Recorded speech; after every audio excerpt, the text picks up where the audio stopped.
I've been working on Cloud Foundry for a few years now, and I figured now is as good a time as any to take a look back. On an Agile team, we use retros to process what's happening now, as well as reflect on how we want to work going forward. My hope today is to help everyone contributing to Cloud Foundry make good decisions and work well together. I've broken this talk up into two sections. First, we'll look at two examples of Hofstadter's law, and then two examples of Hiram's law. Don't worry if you don't know what either of those are. We'll cover it as we go. Let's see if the clicker works. It does. Awesome. Hofstadter's law. Everything takes longer than you expect, even when you account for Hofstadter's law. Let's talk about Diego. There have been a bunch of Cloud Foundry runtimes, DEA and Cloud Controller, DEA NG and Cloud Controller NG, Diego with Cloud Controller NG, and yes, even Irene. I played a little bit with the original DEA and Cloud Controller, but never used them in anger. When I started working on Cloud Foundry, DEA NG and Cloud Controller NG were launching. Pivotal used them in Pivotal Web Services, and the first version of Pivotal Cloud Foundry, back then we called it PCF, and our marketing department called it PCF as well, used Cloud Foundry NG and DEA NG. IBM in those days used them in their Bluemix platform. It was workable most of the time, but when things went wrong, it was nearly impossible to reason about. Developers writing Cloud Foundry would assume things like, the network is reliable. If I send a message to stop the app, then the app is now stopped. To their credit, this was true most of the time. We had a health manager process that fixed things that didn't match the desired state. The health manager was incredibly complex to get right. I think there were three of them. I think there was Health Manager V2 or NG, then there was Health Manager 9000. There were at least three. There may have been more that I didn't know about. So let me give you an example of the problem this was trying to solve. The Health Manager should stop apps that a user requested to stop, but for some reason are still running. So it gets a list of apps from Cloud Controller, gets a list of everything running by going out and checking each and every DEA, subtract one set from the other, and send any necessary stop messages. Seems simple enough. This works great until you start enough apps and notice that once in a blue moon, apps are getting started then immediately killed. Why? There's a race condition between the app starting and the health manager knowing about the app, that it exists. It's going to kill all the new app instances it sees that it doesn't know about until it hears about them from Cloud Controller. So you put a bunch of delays, intervals in place, and you can make this work, but it's brittle. So eventually, after enough games of whack-a-mole, we decided to rewrite the runtime and do it right this time. We saw the runtime being important and being able to add features while maintaining reliability as making it worth the cost. And how long could it take? Diego put a clean boundary in place. Cloud Controller tells Diego to do things, and Diego does those things, and it also owns the reconciliation loops itself. Every directed fast path message to stop an app or start an app or scale an app has a complementary slow path reconciliation loop. There's still some interval math, but at least it's all contained in one place where you can keep a good eye on it.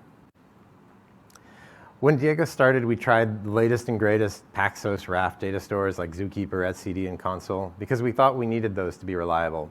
Diego version 0 used etcd until at the end we went to load test it, and we spun up systems large enough to run 250,000 containers, and etcd in those days fell right over. It couldn't handle the load. You know what's fast though? MySQL.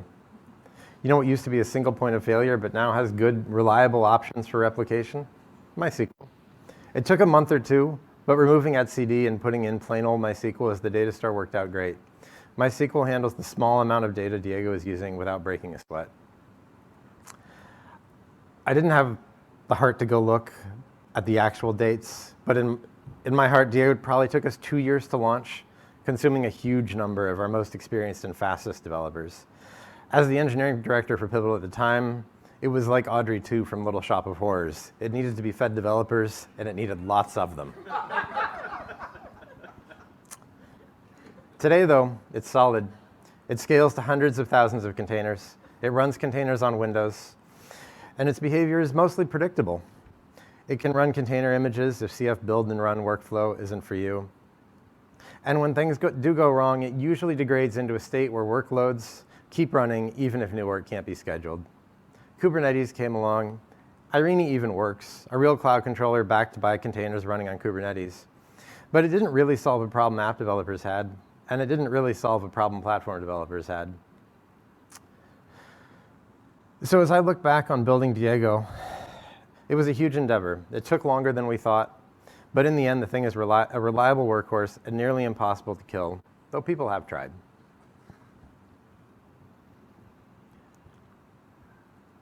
For our next story, I want to talk about the Cloud Controller v3 API, which you did hear a little bit about just minutes ago, which was not a plan. I didn't plan that at all. It's just these things come up. Many years ago, Heroku pioneered a lot of the early ideas that influenced Cloud Foundry in what an application platform could be. Many engineers early on who were asked to deploy apps to Cloud Foundry had experience with Heroku and reported that CF was okay, but it didn't support processes. Or since these were Heroku users, they'd say it didn't support proc files, a way of configuring processes on Heroku. If you're not familiar with processes in the Cloud Foundry or Heroku sense, there are ways to start the same code base up in different modes. For example, an app which starts by default as a web server, but can also be started as a background worker that reads off a queue written to by the web server. You could do this in Cloud Foundry, but it required pushing an app multiple times, which was slow, and admittedly back in those days, not as reliable as it is today. And it required binding all of the same services to each app and getting that right. If you didn't, then things would fall over. Process type seemed like a nice improvement. So developers went off and started figuring out how to do this in Cloud Controller and ran into some challenges. While starting and scaling an app was central to the API, going forward, apps wouldn't start at all. Processes would start. You'd start the web process. You'd scale the worker process. A developer on the team then went home for the weekend and spent it spiking on a new, beautiful version 3 of the Cloud Controller API. It was elegant. The API objects represented the underlying data model. It didn't use metaprogramming that no one on the team understood, and it didn't embed all the logic in places no one could find it. The spike only took a weekend. How long could doing it for real take? So as the team went off to implement procfile support, they started building v3 of the API as well. And it took a long time. The engineer who did the initial spike was soon reassigned to a different project by his employer. But the team kept going, and after much grinding away for over a year, eventually v3 allowed pushing an app. Apps, packages, droplets, processes, all cleanly implemented and there for building the software supply chain of your dreams. Though really to this day, everybody just uses CF push and doesn't look at the primitives. v3 for apps had taken a while, but it was okay. Would we do it again? Maybe. It's pretty nice. But we're not at the end of the story yet. v2 and v3 lived alongside each other happily for a few years. v3 could push apps, but managing services, orgs, spaces, users, routes, all went through the old v2 APIs. A while later, Cloud Foundry had acquired more users, and we went out and listened to them. And just about every Cloud Foundry installation wanted the same thing. They wanted to map org and space membership to LDAP groups. This was a great feature. It would reduce platform engineer toil, increase developer happiness, prevent access by terminated employees. Just a solid feature all around. Made total sense. These customers, though, they had more ideas. While you're in there, they said, how about we make some roles customizable? I've always wanted an app scaler, stopper, starter, but not pusher role, or an app pusher, but no log access role. It seemed like a reasonable request, and we were going to be in there. So we got a crack team together of engineers to take this on. And so they went and built a sweet little Go microservice to answer all of the can X, do Y, and Z questions quickly, and called it Perm. And it was pretty nice.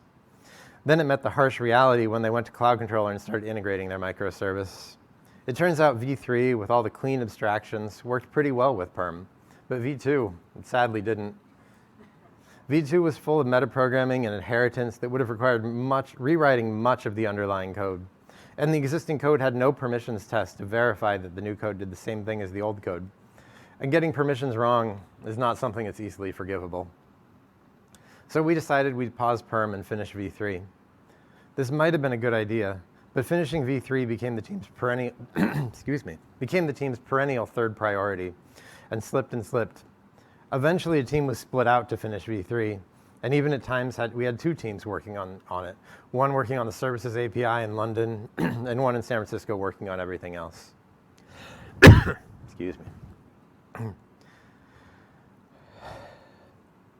Years after Perm started, v3 finished, but many clients still used the v2 APIs. And in the meantime, the problem had been routed around. CF Management was an open source project developed by some field engineers to solve the problem in a way that R&D engineers admittedly thought was a little bit of a hack. It's a cron job to update Cloud Controller based on some YAML configurations of LDAP groups to org space mappings. But it turns out CF Management solves this problem enough that the clamoring for LDAP integration had died down. Many Cloud Foundry clients didn't want to migrate from the V2 API to the V3 API. As you heard today, they still don't. And the perm approach wasn't going to work with V2, and a viable alternative existed. So we made the decision for now to stick with CF Management, not delete V2, and only add new features to V3, which is admittedly a lot easier to work on, and as you heard, scales a lot better than V2. In hindsight, I wish we'd pushed harder and tried to get through the initial challenges of doing perm in V2, but hindsight is 20/20. The V3 API made me realize how important it is that everyone be aligned on the importance of a rewrite and be willing to prioritize it above other feature work. So I learned, take on big things when it's important, and there is the will to drive the changes through. Don't take on big changes if there isn't buy-in and clear benefits that outweigh the cons. Making a code base cleaner, probably not worth it by itself. Replacing an unreliable and unmodifiable system, probably worth it. Telling the difference between these two, it's not always as easy as it seems, though.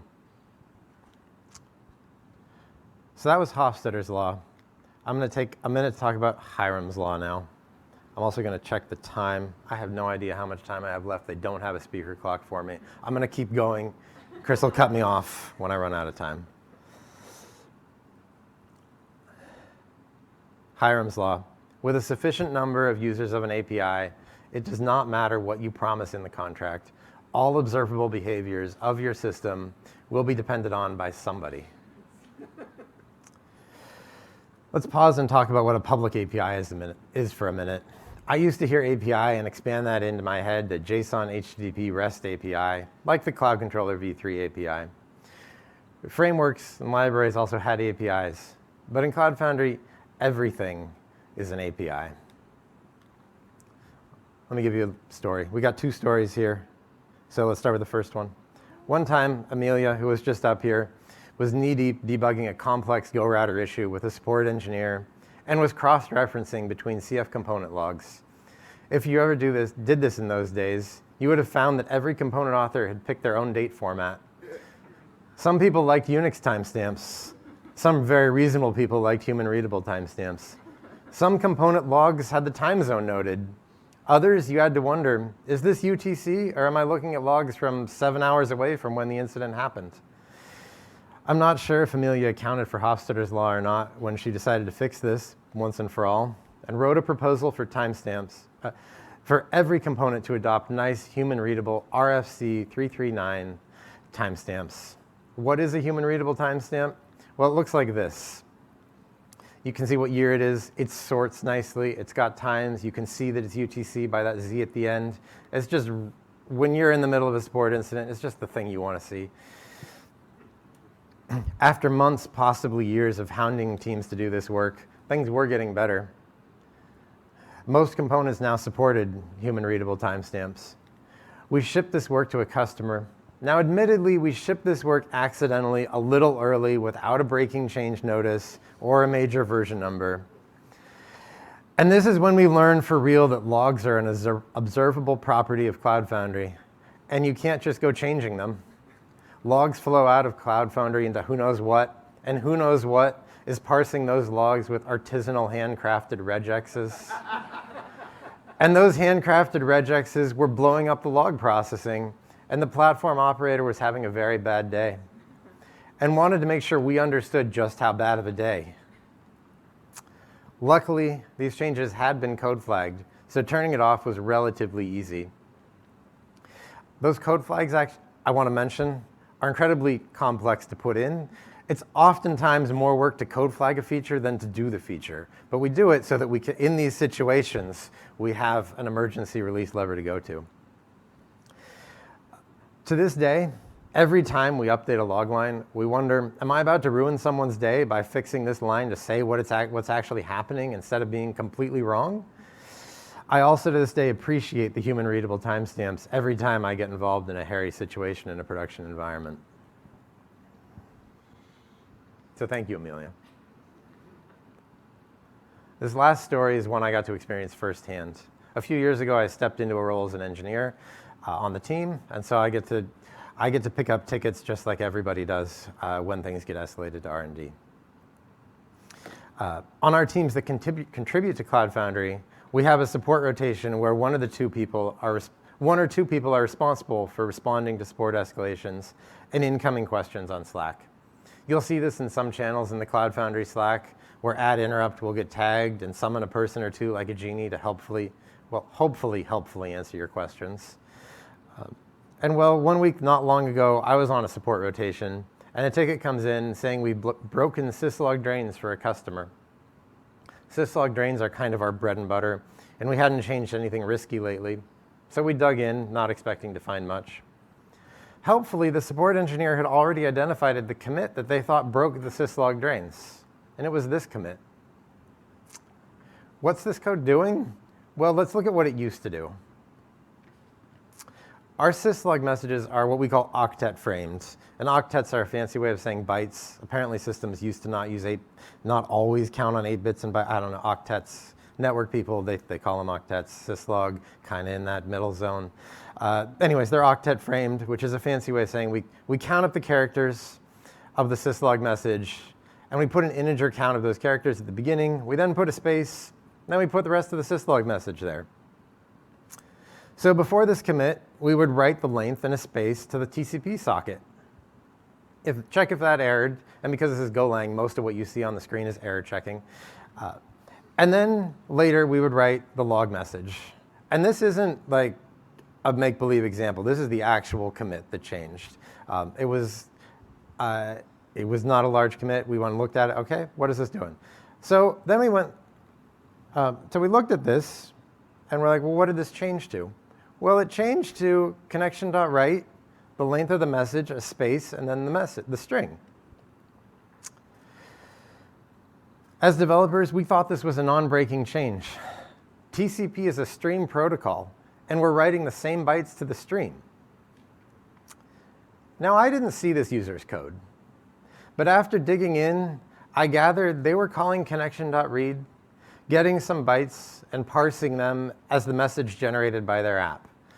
Presumably, if they called connection.read and got a number in a space and tried to parse that, they threw it out as invalid.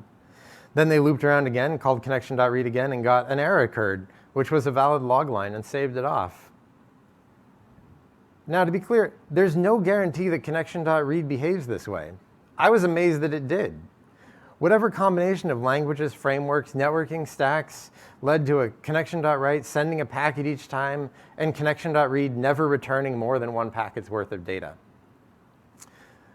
This somehow had turned this stream-based protocol into this message-based protocol, and it was working for them. I delicately explained that the TCP is a stream-based protocol. Our implementation of syslog uses octet framing, and we thought the right fix was for them to update their parsing logic. They took the news well. Though I'm sure they would have preferred if we had just gone back to the old behavior, as it would have made their day easier. So it really is true that just about everything in Cloud Foundry is relied upon by someone. Other things that have come up, you heard about some of them earlier. The CLI output is often parsed with a regex. We want to add a column to the CLI, and we have to consider how many regexes is this going to break. GoRouter accepts invalid HTTP headers, and app developers assume they're going to get those invalid HTTP requests. And then Golang helpfully goes and fixes that and says, you don't want an invalid HTTP request. And we're like, yes, we do and we don't. We're not sure. Bosh job properties being renamed breaks people who are trying to deploy the job. And even gems that the Bosh director uses happen to be exposed to Bosh release developers. So you can write a Bosh template that accesses any gem that the Bosh director requires. And the Bosh team goes and bumps a gem version, and they can break a Bosh release. It's happened before. So progress requires changes, so sometimes we got to break things. In the first case I mentioned here, we're now at a point where all our timestamps are the same and they're all human readable, and it's awesome. In the second example, our code is just a tiny bit cleaner and faster. So we're sorry if something we change causes you pain. Hopefully you can forgive us and enjoy the new features that come along with the changes. As I finish up here, I want to thank you for giving me the opportunity to share these stories with you today. I hope you've enjoyed them. Building Cloud Foundry into what it is today is a huge accomplishment, and everyone in this room has played a part. I only have these stories to share because of the care that goes into building Cloud Foundry, and because of how much Cloud Foundry is used out there to run so many of the services we all interact with on a daily basis. So as we chart the path forward for Cloud Foundry, we have the opportunity to make the right big changes in order to set ourselves up to efficiently manage bigger and different workloads. When Cloud Foundry started, the dream of Paul Maritz, who James mentioned earlier, was to enable data center scale applications. I'd say we're at multiple racks of hardware now for a single Cloud Foundry instance, but there's plenty of room for Cloud Foundry to grow with ever-increasing number and kind of apps out there in the world, while making the lives of engineers providing platforms to developers easier. So thank you all for coming today. If you have any questions, corrections, or want to meet for the first time, or just catch up, come find me during a break. I'd love to talk with you. Thank you.